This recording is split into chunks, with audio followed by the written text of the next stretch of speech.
নমস্কার বন্ধুরা।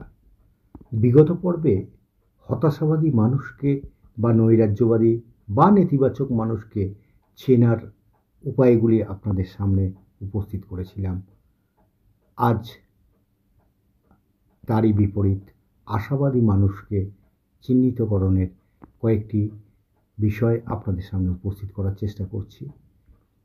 একদিকে ক্রমবর্ধমান নিত্য নতুন চাহিদার সাথে দ্রব্যমূল্য বৃদ্ধি, অন্যদিকে ক্রমহ্রাসমান উপার্জন মানুষকে চরম হতাশাবাদী বা নৈরাজ্যবাদী করে তুলেছে। এই অসম যুদ্ধে জয়লাভের জন্য চাই চূড়ান্ত আশাবাদী, কঠোর পরিশ্রম করা মানুষকে। আর যারা এই ধরনের মানুষ তারাই হচ্ছেন আশাবাদী। মানসিক দিক থেকে এত দূরের হবেন যে মনের শান্তি কোনো দিক থেকেই বিঘ্নিত হবে না, তারাই হচ্ছেন আশাবাদী মানুষ। প্রত্যেকের স্বাস্থ্য, সুখ ও সমৃদ্ধির কথা বলবেন। কথাবার্তায় বন্ধুদের মনে এই বিশ্বাস জন্মাবেন যে তাদের প্রত্যেকেরই কিছু না কিছু শক্তি আছে, যে শক্তি দিয়ে তারা অনেক অনেক কিছু করতে পারে।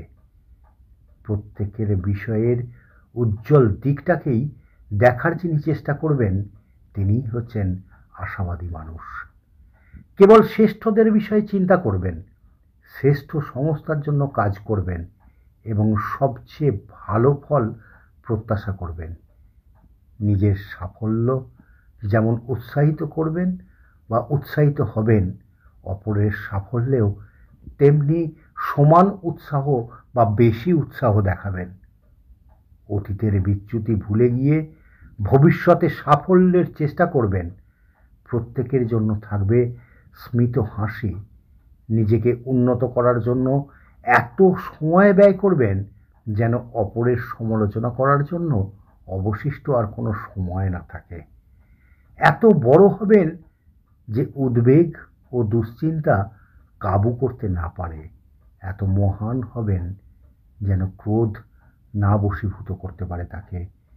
এই ধরনেরই আশাবাদী মানুষদের সাথে আপনি যদি মেলামেশা করেন তাহলে পরে আপনার মধ্যে থেকেও হতাশা, দুশ্চিন্তা, নেতিবাচকতা, নৈরাজ্যতা সমস্ত কিছু চলে যেয়ে চূড়ান্ত আশাবাদী মানুষ হিসেবে আপনিও পরিগণিত হবেন।